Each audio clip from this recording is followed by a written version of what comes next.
Welcome into the horse race. I am your host, Daniel Vaughn. We're back for 2025. I hope all of you had a great Christmas, a great Happy New Year. And now everybody's settling back into the normal routines. And I'm back here talking about elections and all that's going to be coming ahead in 2025. Today's show, we're going to cover the big question because thanks to Joe Biden, he decided to make it this week that he says that he would have beaten Donald Trump in 2024. I'm going to dig into that. We'll go into the data and see what that actually says versus, just Biden claiming that he could have beaten Trump. And then we're going to cover all of the big elections coming up this year, both in the United States and abroad, because Donald Trump's win in November is having a lot of ripple effects. And there are a lot of people, not just here in the United States, but in other countries. I mean, you're seeing it in places like Canada and elsewhere that are feeling the impacts of Donald Trump winning an election. And now they're having to react to that, both in their own races and just in general in their country. So we're going to dig into that. And then I've got one surprise news item at the end that I'm going to sort of tease out a little bit that I think the coverage of it was incorrect. And we're going to cover what the real story is potentially there. So that's the agenda for today's show. And we'll jump right in here to the big main story, which is Biden saying that he could have won in 2024. ABC News here is talking about the interview that Biden gave to USA Today, and so he says that if he decided to stay in the race, he thinks he would have won, but he says it's obviously presumptuous, but he thinks yes. This is something he said several times. This is not a new statement. He said it in the aftermath of stepping down. If you remember back over the summer and in the fall, Biden believes he would have won.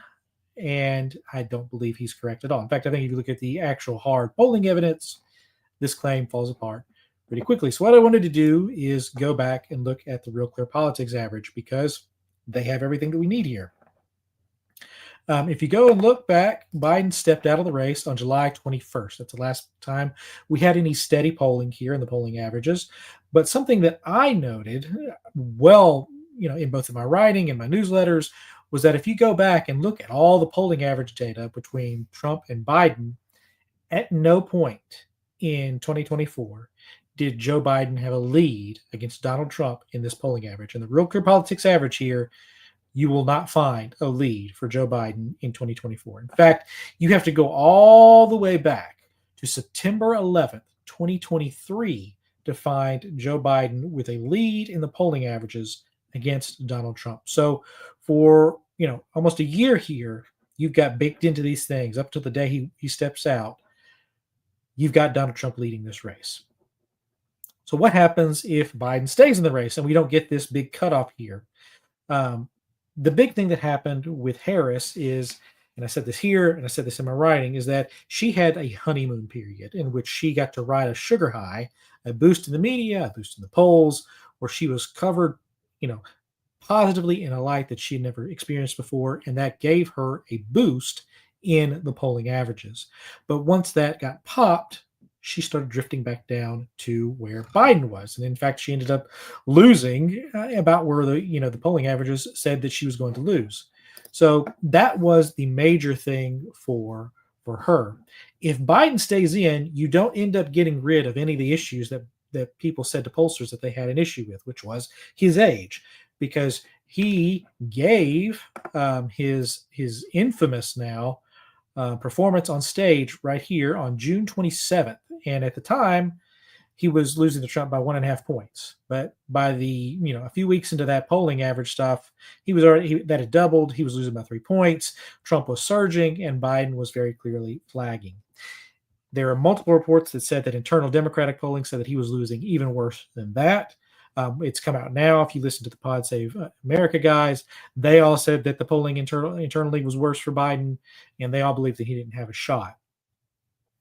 The slight counter to that is, what would Biden have done had he just stayed in? Because obviously you had expected this to come back a little bit. The real question for me in this race is not whether Biden would have won. I don't think he would have won. There's no evidence looking back at all this data, the only close times that you have for Biden here are the major news events for Trump, whether it's it's the convictions or any of the court case stories. That's where you're seeing here, and then he would quickly bounce back after that. The question is not whether Biden would have won; he would have lost. The question is who would have run the base race better in the end. Was it going to be Harris or was it going to be Biden? And even in this case, I think you have to give it to Harris in that she ran a better campaign than Biden could have. Because remember, Biden never would have gotten a positive story from the debates. Harris came in and did another round of debates with Trump, and that's where things ended right there. There were no more debates after Trump and Harris debated. But had Biden stayed in, he would not have given another debate. That would have been it.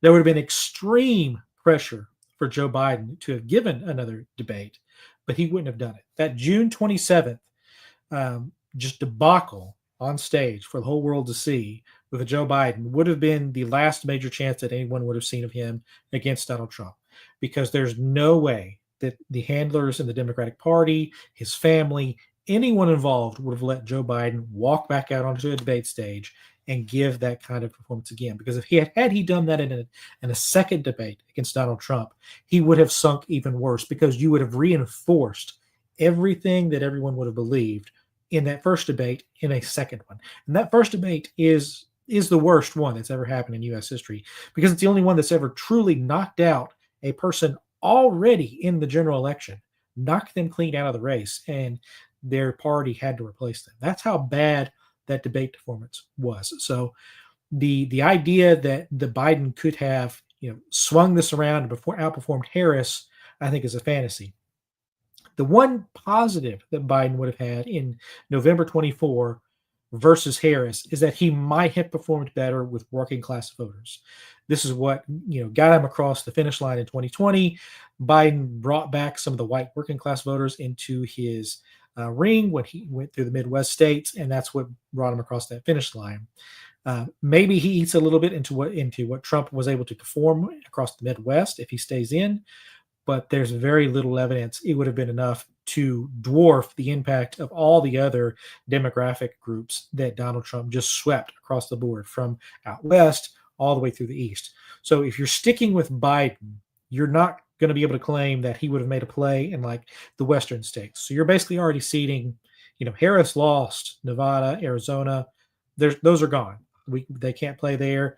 And you're likely not going to be able to make a play in North Carolina or Georgia either with Biden, because his weaknesses there are going to be worse than Harris.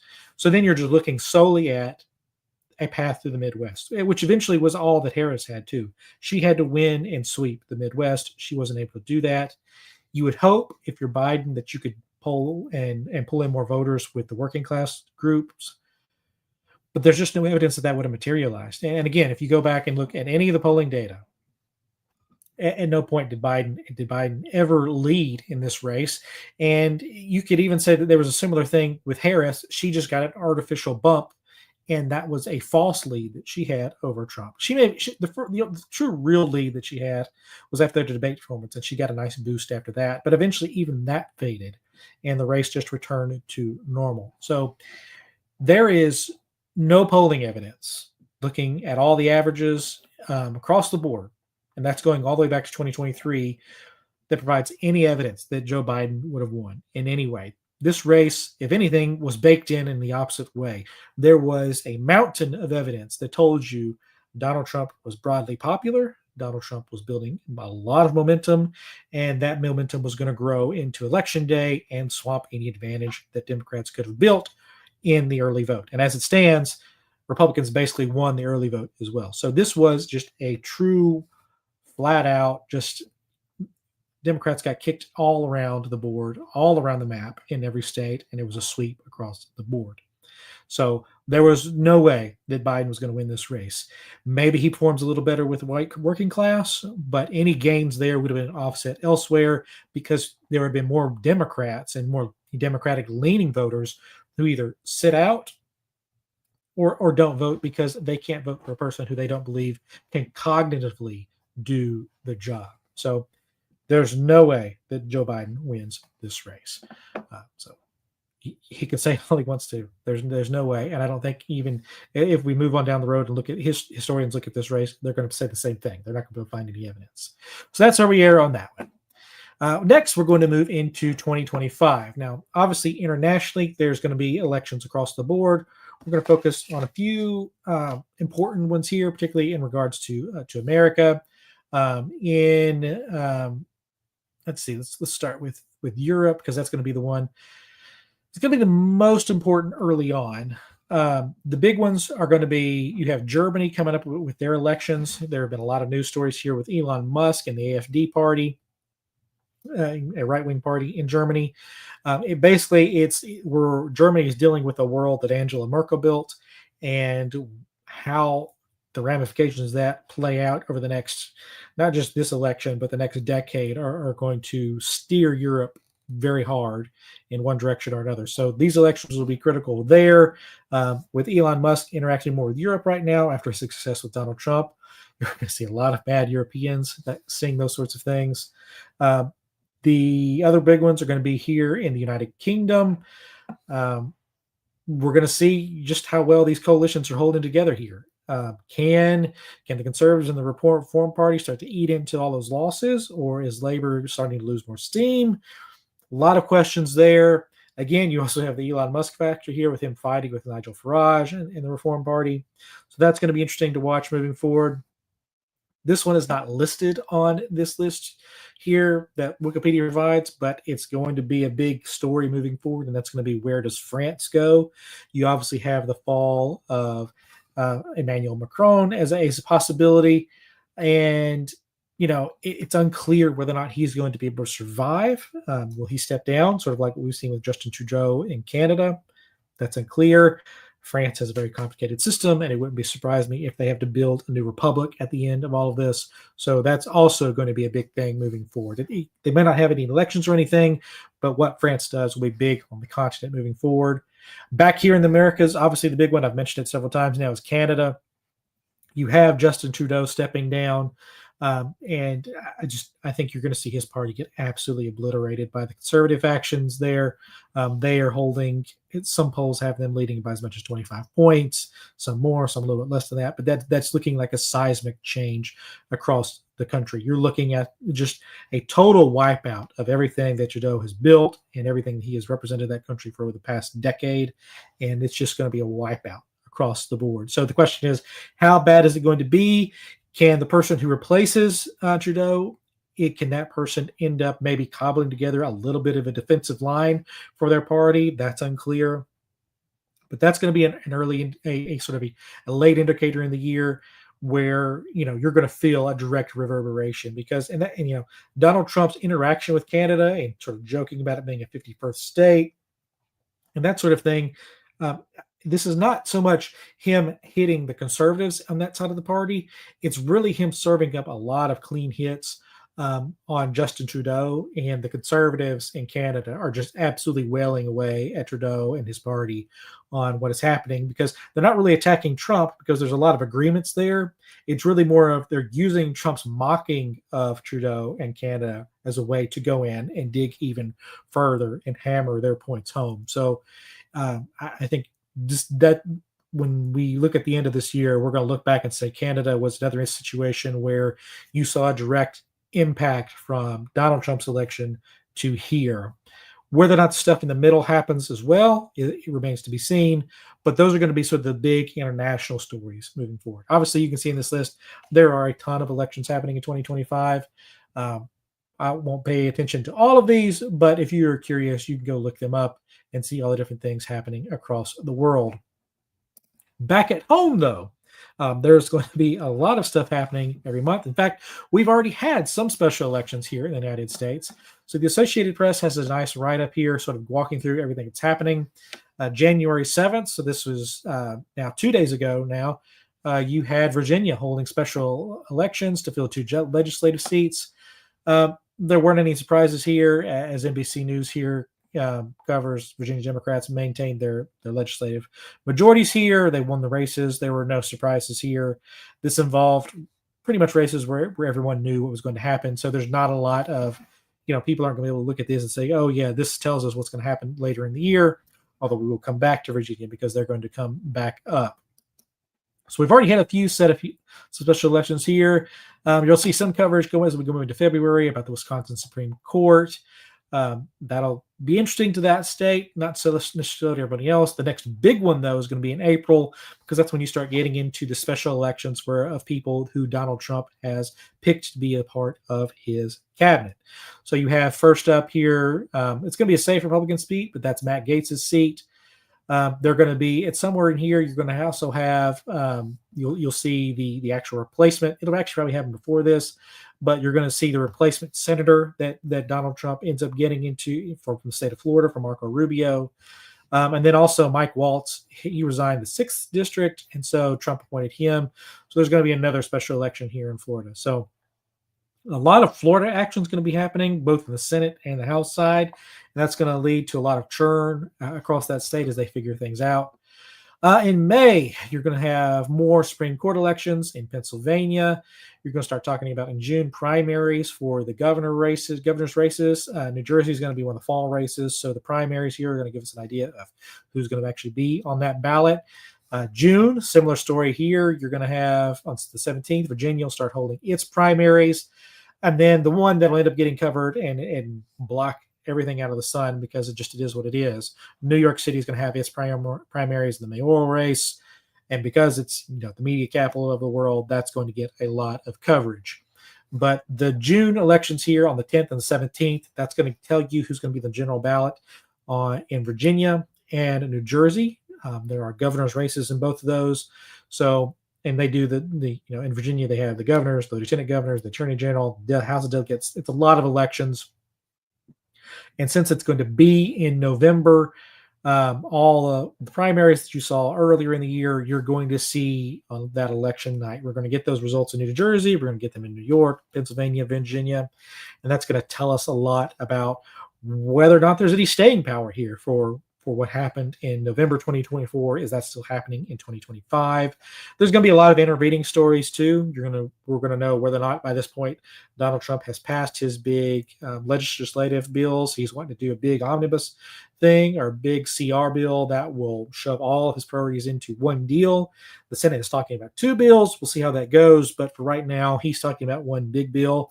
By then, we should actually know whether or not that's passed or not, and that'll have its impact on the elections, whether it's in or not.